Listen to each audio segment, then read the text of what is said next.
de contexto. Grabamos, bueno, desde nuestras casas, pero ya esta semana, señores, falta menos de una semana para que todos vayamos a votar y a ejercer nuestro derecho al voto en las urnas, un momento muy esperado por todos, bueno, y también por todos los de los partidos. Hoy queremos hablar justamente de cuáles son las garantías que tenemos de que nuestro voto, el suyo, el mío, el de cada uno de los dominicanos, se respete. ¿Cuáles son esas garantías? ¿Cómo está organizada la observación internacional, la observación de los delegados nacionales? ¿Cómo afecta esta pandemia a toda esta organización? Y para esto hemos invitado en esta ocasión a Roberto Álvarez, abogado, experto en relaciones internacionales. También Roberto Álvarez es miembro y asesor de Luis Abinader en el PRM en cuestiones de asuntos internacionales. Roberto Álvarez es un harto conocido analista en nuestro país, bueno, ha ocupado puestos muy importantes también representándonos en el exterior. Roberto, bienvenido. Como te decía, Roberto, vamos a dividir este programa en dos partes. Uno, garantías del respeto para nuestro voto. Dos, importancia del programa del PRM en cuanto a relaciones internacionales en un momento donde vivimos, donde también podríamos decir que hay una pandemia económica producto del coronavirus. Muy bien, un placer. Gracias por la invitación, Mónica, Julio. Un placer estar con ustedes. Igualmente. Como no, hablemos de esos temas, comenzando, me imagino, con la cuestión del voto. ¿Cómo ha variado, Roberto, esta organización en cuanto a esa seguridad que necesitamos los dominicanos con esta pandemia? Y si todos podemos estar seguros que si vamos a votar, se va a respetar la voluntad de la mayoría. Muy bien. Déjame enfocar el tema de las elecciones, ya que tú lo mencionas desde el aspecto de seguridad. Tiene dos dimensiones, la seguridad sanitaria y la seguridad que tú mencionas del respeto del resultado de las urnas. En cuanto al primero, la cuestión sanitaria, pues hasta ahora, tanto la Junta Central Electoral como los partidos han estado tomando las medidas necesarias para proveer a la ciudadanía de todos los equipos necesarios, mascarillas y otros insumos necesarios, manitas limpias, alcohol, etcétera. Y tiene un protocolo, la Junta Central Electoral, de desinfección de los recintos electorales, etcétera. Esperamos que así también se cumpla las medidas de distanciamiento social necesarias para poder asegurar de que el mayor número de personas se sientan seguros al momento de votar. En cuanto al respeto del proceso en sí, el proceso democrático, pues nosotros tenemos una larga experiencia ya de procesos normales, tranquilos, pacíficos, y la oposición, por lo menos la cual conozco, el PRM tiene una vocación pacífica y hasta ahora lo ha mostrado con una prudencia y una mesura excepcional ante pues, las situaciones anómalas que han estado ocurriendo. Nosotros creemos, o yo creo, y así espero, que el resultado de las urnas será respetado avalado por la Junta Central Electoral y respetado por todos los actores políticos. Bien, Roberto, hay un aspecto que no nos puede dejar de considerar y es relativo a la excepcionalidad de este año. 2020. De hecho, en las dos citas electorales programadas en la Constitución, ha habido primero una anulación en febrero, el 16 de febrero, por imposibilidad de llevarse a cabo. Y en segundo lugar, se hicieron unas elecciones el 15 de marzo, casi al inicio, o ya al inicio de la pandemia, que en esta semana ha sido cuestionado inclusive sus resultados por altos personalidades del partido de gobierno, diciendo como que hubo 130,000 votos que se lo quitaron, que se lo anularon, y que en lugar de señoritos se necesita gente de mucho carácter en la mesa para pelear esos asuntos.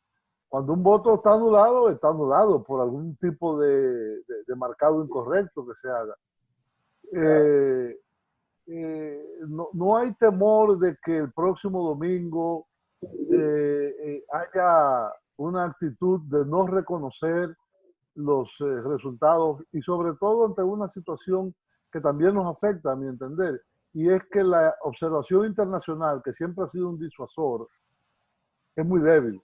Vino una pequeña misión de la OEA, creo que de 12 personas.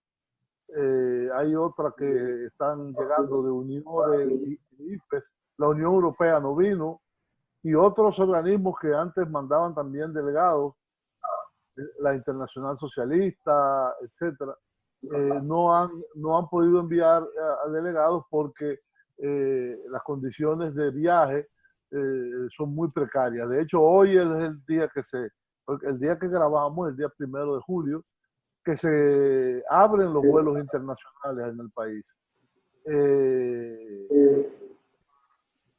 Esto no los lleva a ustedes a tener una especial atención hacia esas condiciones y hacia cómo se desarrolla este proceso electoral. Sí, mira, claro que sí, Julio. A ver, Mónica mencionó garantías. Las garantías, la única garantía que existe está sobre los hombros del pueblo dominicano. Sí. Si miramos nuestra historia, vemos que en los procesos coyunturales electorales difíciles, ya sea el 78, ya sea el 94, la participación activa del pueblo dominicano fue el factor determinante en la solución a la crisis generada en ambos certámenes electorales. Claro, fue importante el apoyo de la comunidad internacional en ambos momentos para poder transitar esa esa situación. Ahora mismo, como tú señalas, hay una condición diferente por la pandemia. Sin embargo, eso no quiere decir que la comunidad internacional no tenga los ojos puestos sobre República Dominicana. Todo lo contrario. Estas son las primeras elecciones importantes que se celebran en las Américas bajo el COVID. Y por lo tanto, hay un gran interés a nivel regional y de hecho yo diría global. Exactamente por esa situación. Hubo una elección en Surinam hace poco, pero la participación fue escasa, no tiene el país el peso que tiene República Dominicana. Entonces, por eso es que ahora sí hay una atención, aunque no hayan podido venir los observadores que sí pensaban venir, pero eso se ha debido, como tú señalaste, los vuelos, la cuestión, fíjate, hay algo que uno no lo piensa, pero los organismos internacionales cuando llevan observadores tienen que asegurarle sus vidas, tienen que asegurarle un seguro médico, y hay una responsabilidad que asumen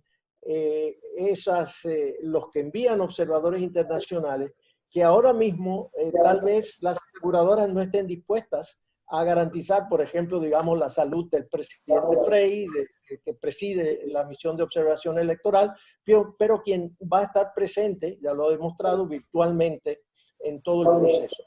La cuestión es que los ministros de Relaciones Exteriores de las Américas estén dando seguimiento al proceso. Y yo creo que sí, yo creo que eso es una situación que va a existir aún posterior al 5 de julio. Roberto, a mí me llamó mucho la atención esto que tú mencionas, que lo leí ya hace unos días, de que el director de los observadores, Frei, el expresidente de Chile, iba a tener una observación virtual en las elecciones. ¿Cómo podría un observador tener una participación virtual en lo que es observar unas elecciones? Porque como que no lo imagino, no lo entiendo bien. Bueno, es solo de los 80 observadores más o menos, él es el único que está en esa condición. Todos los demás están aquí en el terreno, físicamente presentes. Han venido en un vuelo especial, aproximadamente unos 20 desde Washington, de la Secretaría General de la OEA, de todas las nacionalidades o de diversas nacionalidades.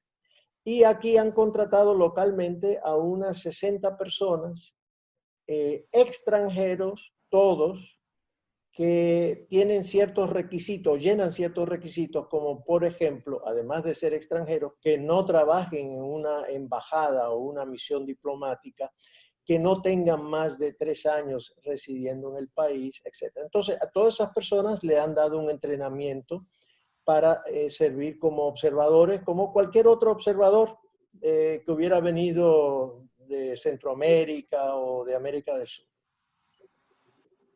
Tengo entendido, Roberto, que hay una nueva figura que pueden permitirse los partidos políticos en cada mesa, que también, no sé cómo se llama, no recuerdo, nos lo han explicado aquí en este programa, de que pueden asistir a cada mesa, o sea que ahora, además del delegado, van a tener todos los partidos políticos una figura extra, ese sí. Perdón, no te entendí bien la pregunta, Mónica, pero si es una cuestión del número de delegados de los partidos políticos en las mesas, eso excede un poquito mis conocimientos. Es decir, yo te puedo decir de que yo sé que hay 3 niveles para delegados, ¿no? A nivel presidencial, senador, diputado en esta ocasión, porque son las 3 boletas, pero no me lleves más allá de eso, pero tal vez vuelve y hazme la pregunta para ver si puedo de todas maneras contestarla. Bueno, lo que te preguntaba, Roberto, es que algunos de los candidatos de distintos partidos que hemos estado entrevistando, justamente para que los votantes puedan conocer, bueno, pues sus propuestas y demás, nos han explicado que hay una nueva figura en las mesas que está siendo permitido de una persona que puede también ser observadora. O sea que va a haber más de uno por partido permitido. Eso es lo que tengo entendido. Sí, bueno, más de uno por partido lo que permite la ley, como te digo, es uno por cada nivel de las candidaturas que hay, que son las 3 que te señalé. Eso es lo único que yo te puedo decir en relación a los observadores, los delegados de los partidos. No te puedo decir más allá. Algo también que pudiera ser preocupante es si se va a llenar el cupo de esos observadores, dada la pandemia que hay en el país, vamos a decir, aunque sean los 3 partidos más importantes, aunque no solamente son 3 que van a ir, pero vamos a decir, van a tener ese número de delegados permitidos, van a alcanzar esa cuota. Bueno, yo no te puedo hablar de los otros partidos, yo sí te puedo decir que el PRM sí los tendrá. Nosotros tendremos todos nuestros delegados. Bueno, hay que señalar de que hay algunos lugares que a nivel de senador, por ejemplo, vamos en alianzas y entonces en esos lugares pues ya hay acuerdos entre los partidos con los cuales uno va en alianza en relación a quién va a tener la representación en esas mesas, en esos colegios. Pero en cuanto a nosotros se refiere, no tendremos problema en llenar ese cupo. ¿Tú estás esperando una segunda vuelta? Roberto, ¿el PRM está esperando una segunda vuelta o creen que esto se resolverá este próximo domingo? No, nosotros no estamos esperando una segunda vuelta. Por lo menos yo estoy convencido de que Luis gana en primera vuelta. Digo, se nos ha acusado de que decir eso es triunfalismo. Bueno, si uno cree algo, pues uno tiene que decirlo, no hay de otra.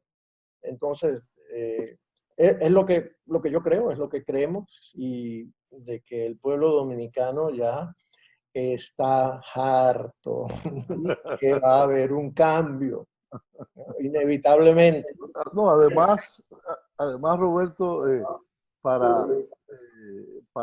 diríamos, eh, eh, fortalecer esa apreciación tuya, no es solo tu opinión, es que hay las más acreditadas encuestadoras, como Gallup, como Greenberg, entre otras, que han recientemente dado unos datos que son muy contundentes de encuestas presenciales, no telefónicas, que tienen un grado de no confiabilidad en el país determinado. Es decir, esas encuestadoras, y hay una serie de otras más, que no la quiero mencionar para no hacer una lista muy larga, han dicho que Luis Abinader tiene entre el 53 y el 57, creo, que es de la simpatía de los que afirman que van a votar.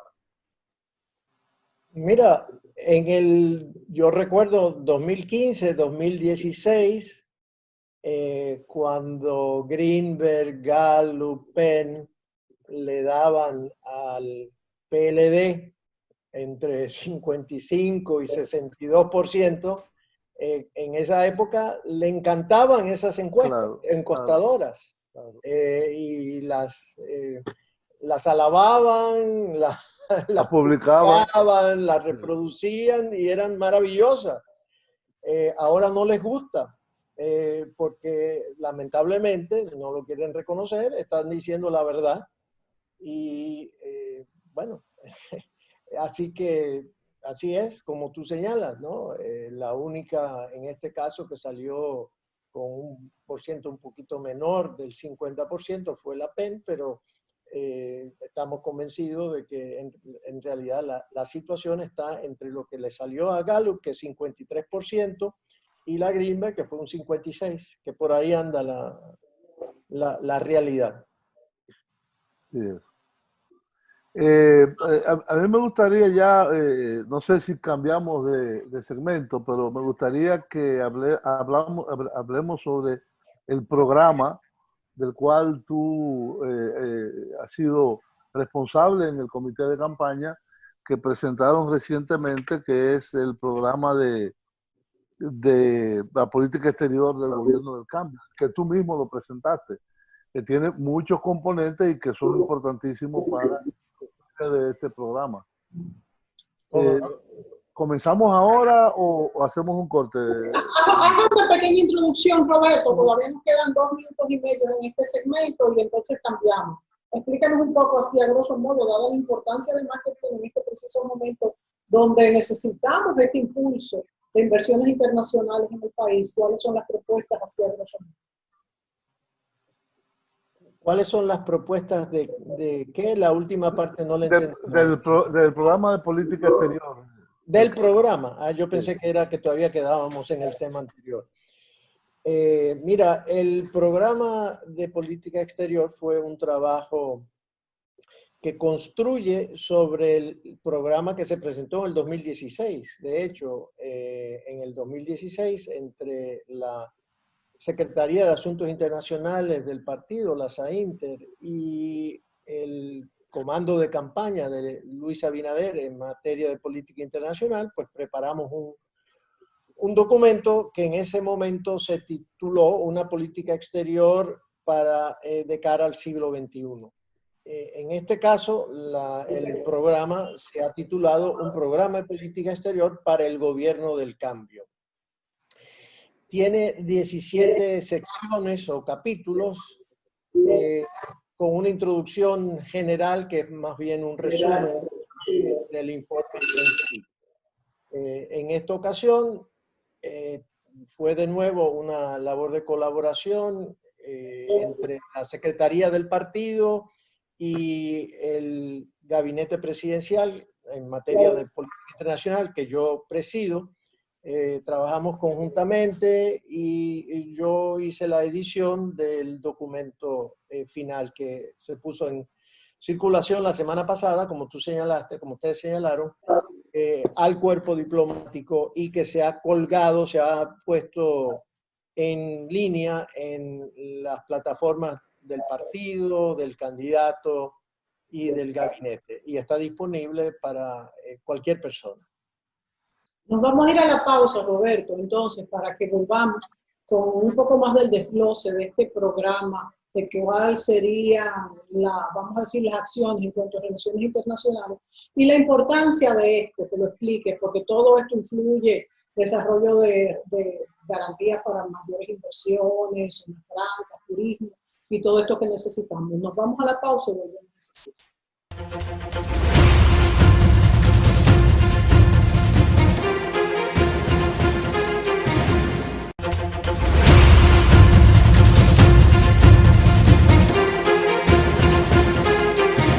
Bien, amigos, continuamos el programa con Roberto Álvarez, abogado, especialista en política internacional, ex embajador dominicano en la OEA y actualmente el encargado en el gabinete presidencial de Luis Abinader del programa de relaciones exteriores del gobierno del cambio.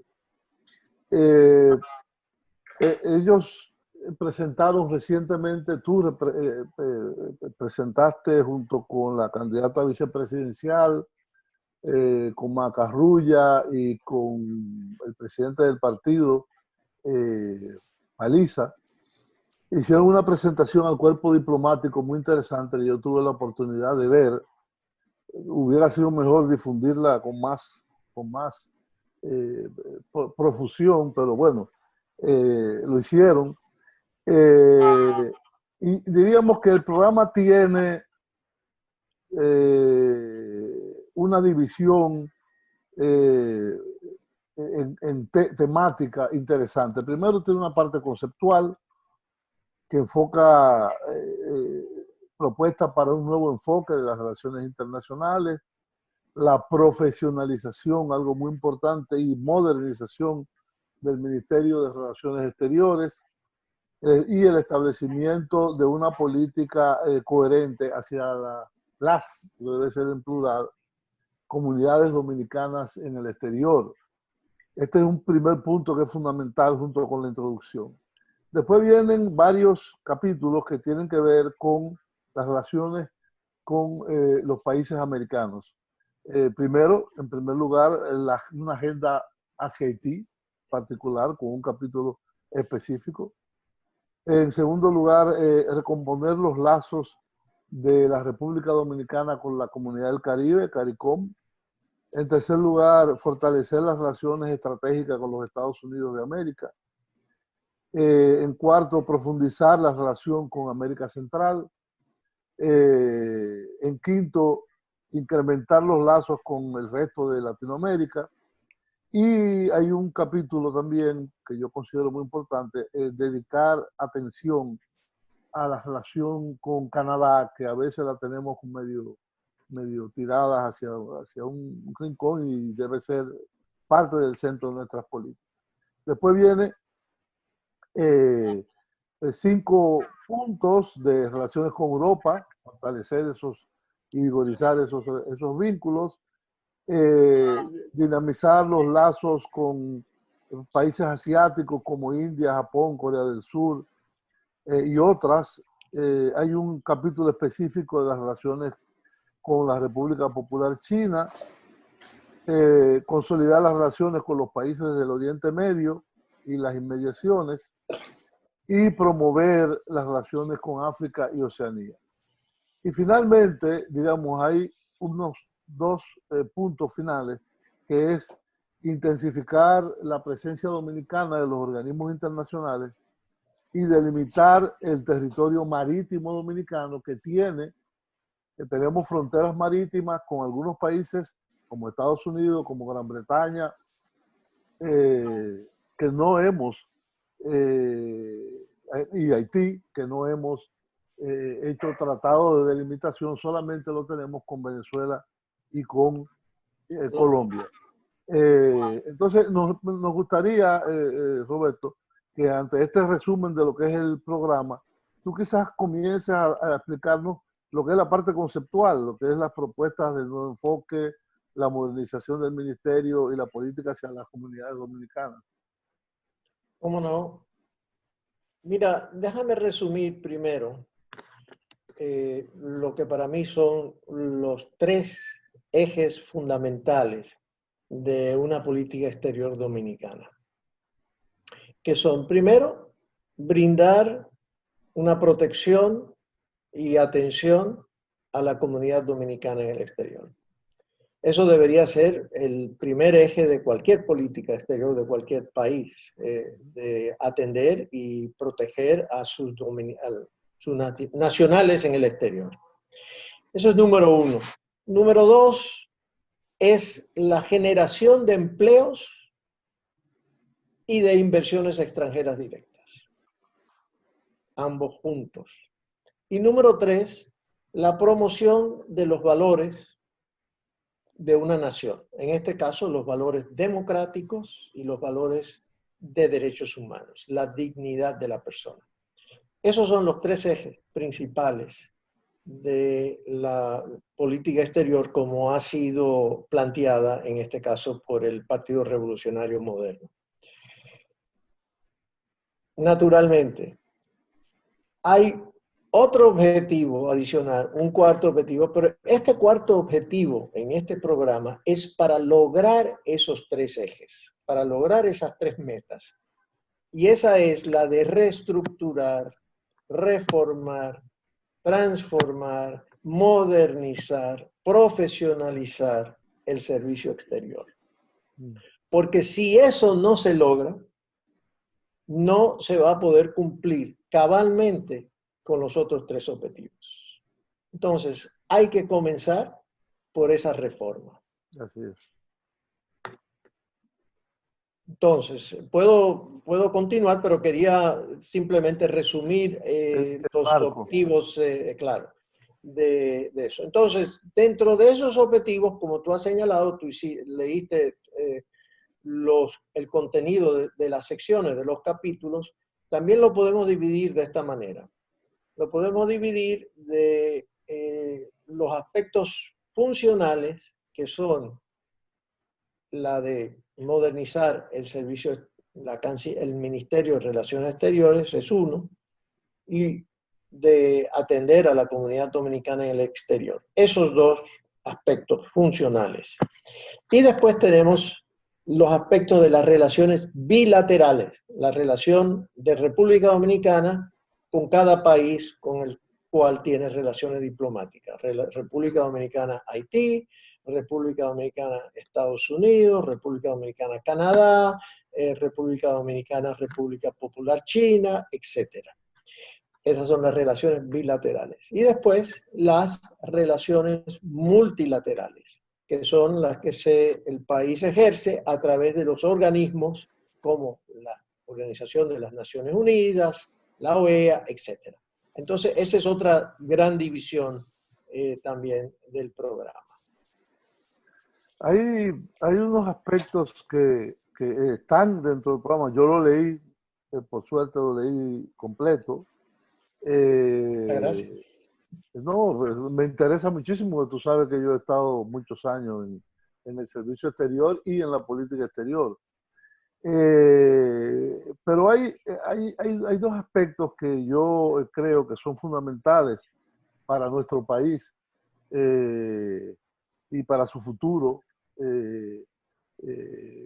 inmediato y a mediano plazo y a largo plazo, y que le competen a la Cancillería, que es la política de comercio internacional y la política de cooperación internacional.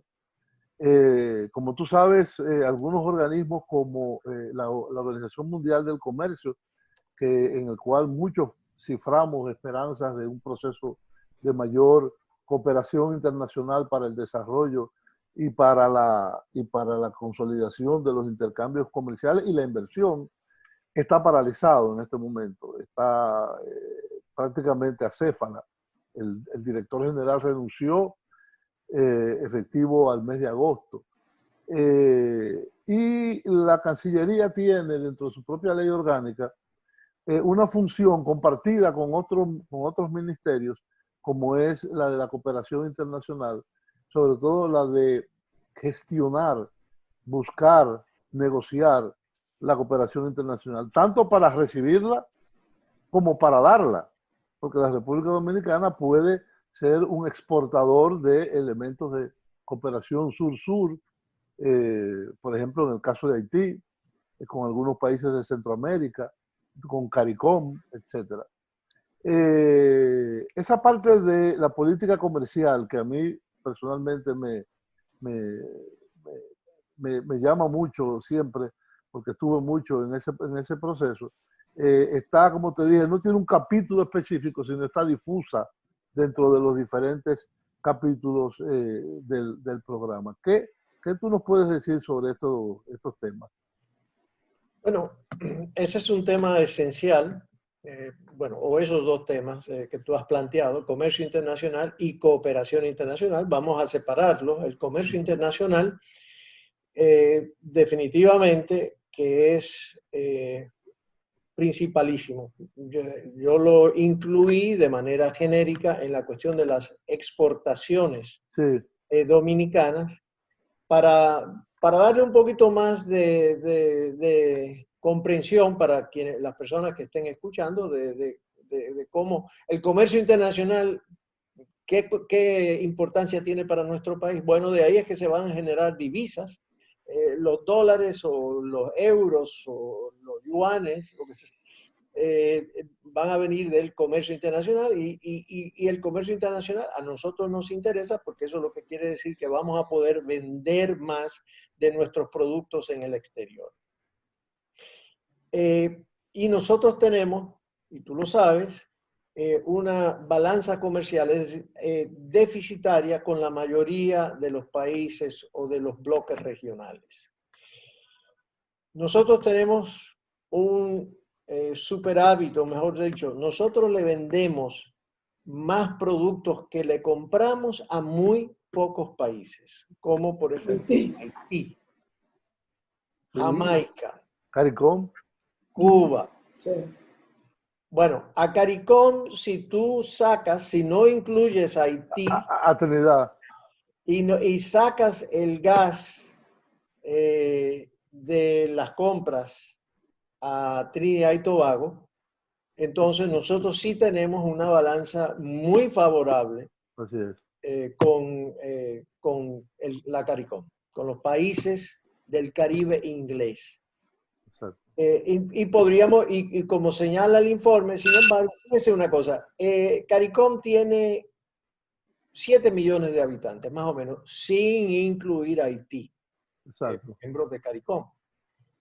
7 millones de habitantes. En el 2018, nosotros le vendimos 62% más a esos 7 millones de habitantes de CARICOM que lo que le vendimos a los países centroamericanos, que tienen 45 millones de habitantes.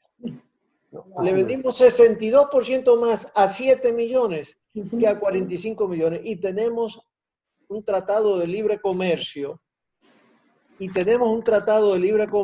con los dos bloques regionales. Entonces, por eso hay algo que no está andando bien cuando usted tiene un mercado como el de Centroamérica y se incluye a Panamá, son 50 millones de habitantes. Sí. Y aún así, como somos deficitarios, no no vendemos, no vendemos lo que deberíamos estar vendiendo a ese bloque. Entonces, en cuanto a la cooperación internacional es algo que todavía nosotros no hemos explorado, la cooperación en la cual nosotros seríamos los recipientes de esa asistencia o cooperación internacional. Hay un sinnúmero de países con los cuales nosotros podríamos ser mucho más creativos en la búsqueda de esa cooperación. La cooperación no tiene que ser financiera, la cooperación puede ser técnica. Hay muchísimos aspectos técnicos donde nos pudieran estar ayudando. Voy a dar un ejemplo. Todos sabemos de que en Haití el 65 o 70% de los hogares utilizan leña o carbón. Y que eso ha ido desertificando, degradando las tierras, incluso hasta de nuestro lado de la frontera. Ha comenzado a afectar, ¿verdad?, la tumba de árboles. Entonces, eso es algo que a nosotros nos interesa sobremanera tratar de buscar una solución a ese problema. Bueno, los israelíes, los chinos, tienen una experiencia vastísima en lo que los chinos llaman, por ejemplo, resucitar el desierto. Y han recuperado millones y millones de hectáreas que estaban sin uso, no se podían utilizar porque habían caído, que habían sido tierras fértiles o que nunca lo fueron, como el caso de Israel. Sí. Entonces, ese es un ejemplo de una cooperación internacional que uno pudiera, de la cual pudiera beneficiarse, si se hiciera un esfuerzo más sostenido en ese sentido. Nos tenemos que ir a la pausa, Roberto, y volvemos inmediatamente. Y me gustaría que ahondáramos un poquito más entre esas relaciones entre República Dominicana y Haití, un tema álgido que muchos quizás no sé si están conscientes de lo que significaría una desestabilización más de lo que tenemos en Haití, en la región. Volvemos. ¿Cómo no?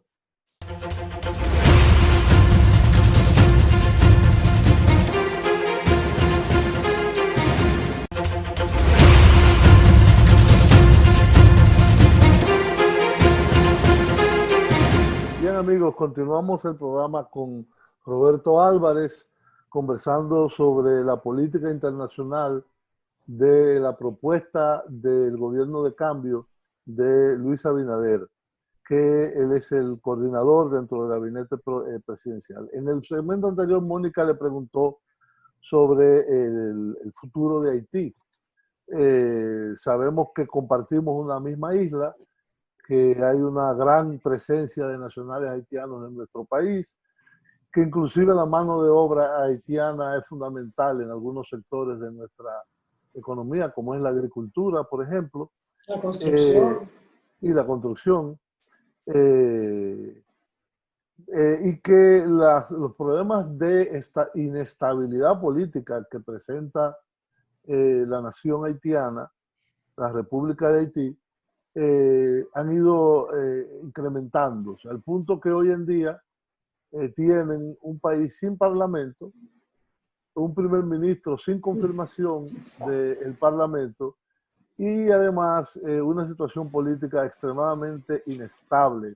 La República Dominicana puede ser un factor de ayuda o de complicación. Nunca lo ha sido de complicación históricamente en los últimos 30 o 40 años.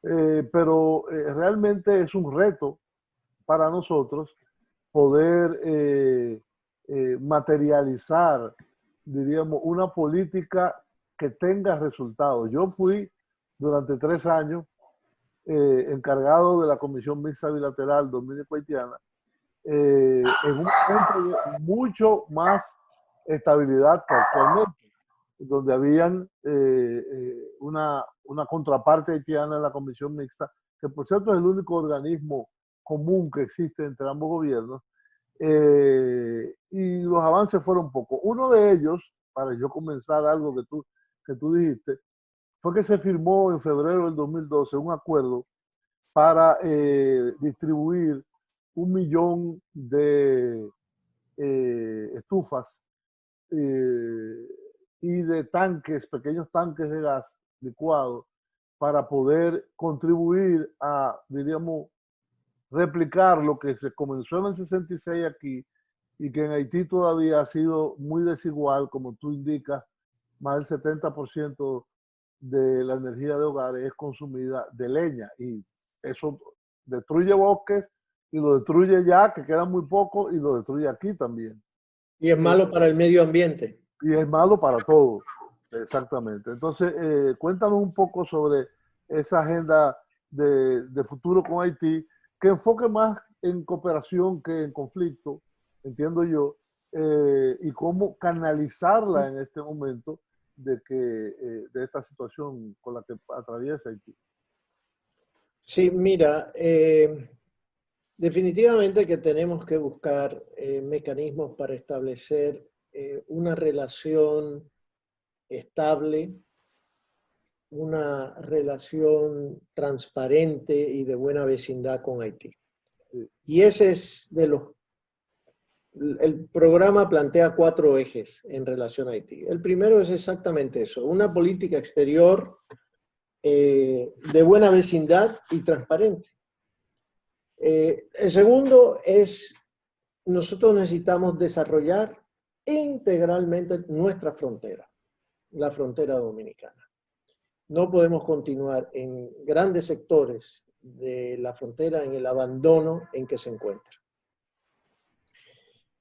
El tercero es, nosotros necesitamos desarrollar una política de seguridad nacional efectiva. En cuanto, porque nuestra seguridad nacional, el único país con el cual nosotros pudiéramos tener una necesidad grande en ese sentido es con Haití, no de que Haití nos vaya a invadir, pero sí necesitamos tener, nosotros mismos, tener una protección mayor que la que actualmente tenemos. Y la cuarta es tratar de fomentar el desarrollo de Haití. Es el cuarto eje. Nosotros buscar la forma dentro de nuestras capacidades y nuestras ventajas comparativas, de qué forma podemos nosotros contribuir con Haití. Entonces, a grandes rasgos, esos son los 4 objetivos. Ahora bien, lo tenemos clarísimo y lo decimos de una manera tajante. El desarrollo de Haití depende de los haitianos. Sí. Primordialmente de los haitianos. Secundariamente de la comunidad internacional. Si no existe una sinergia entre ambos, las élites, sobre todo las élites políticas y empresariales haitianas, y la asistencia, la colaboración sostenida de la comunidad internacional, Haití no va a salir del drama en que se encuentra en la actualidad.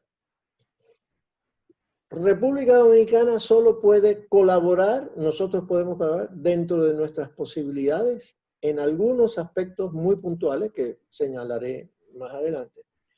Pero el futuro de Haití no depende de República Dominicana, ni jamás podrá depender de República Dominicana. Claro. Eso lo plantea el PRM de una manera clarísima. Entonces, si uno mira hoy en día, yo me he reunido con grupos que no creen que las cifras, por ejemplo, de la encuesta nacional de extranjeros, la ENI, o de inmigrantes, en 2017, que planteó de que habían entrado, no recuerdo exactamente la cifra, 500 y pico de mil haitianos. 500 y pico de mil de haitianos. Pues estos grupos alegaban de que aquí han entrado y hay 3 millones de... Cuando se le pregunta de dónde tienen esa estadística, bueno, no la tienen, pero son más bien apreciaciones. Bueno, pero sean 500.000 o 3 millones de haitianos, estos han entrado bajo el gobierno del PLD. Esta gente primordialmente, el grueso de ellos han entrado bajo los gobiernos desde el 2004 primordialmente para acá. ¿Quién ha estado en el poder? Entonces, aquí a mí me parece que hay nosotros, el PRM no ha estado en el poder. ¿Ustedes tendrían una política más fuerte en cuanto al control de la frontera con los inmigrantes haitianos, Roberto? Pero es que, Mónica, todo el mundo sabe que aquí es las Fuerzas Armadas las que permiten la entrada de todo el trasiego de haitianos y trata de personas. Eso es ampliamente conocido. Eso no es un secreto para nadie. Entonces, ahí es donde reside el problema. Reside el problema, que si un día tienen que pagar 1,000 pesos para entrar y después tienen que apretar porque hay se forma un escándalo aquí en este lado, que sé yo qué, y entonces se hace más difícil, bueno, entonces le cobran 2,000 pesos o 4,000 pesos. Va subiendo la tarifa. Entonces, eso es lo que hay que acabar. Claro. Eso hay que acabarlo y hay que buscar la manera de ir fomentando las condiciones para dominicanizar la mano de obra en República Dominicana. Ahora, diciendo eso, hay que decir que eso tiene un costo. Tiene un costo. Porque poder dominicanizar, atraer a los dominicanos que vayan a trabajar a esos sectores donde hoy en día predomina la mano de obra extranjera, implica que hay que mejorar las condiciones de trabajo, las condiciones de vida. Entonces eso va a implicar que, y esto es algo duro, suena fácil decirlo, pero es dificilísimo de llevarlo a cabo, implica de que van a haber en ciertos sectores un aumento de precios. Pero ese es el costo si nosotros queremos dominicanizar los sectores que hoy en día, los cuales predominan hoy en día una mano de obra extranjera. Muy buen punto. Un punto muy importante, porque incluso he oído muchas inquietudes al respecto. O sea que me alegra de que tú pongas esos puntos de manifiesto.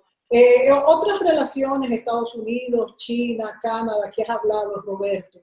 ¿Qué más pudieras decirnos? Y también, por ejemplo, sobre la seguridad jurídica que tendríamos que tener para que vinieran nuevas inversiones internacionales. En un momento, nos queda solo un minuto.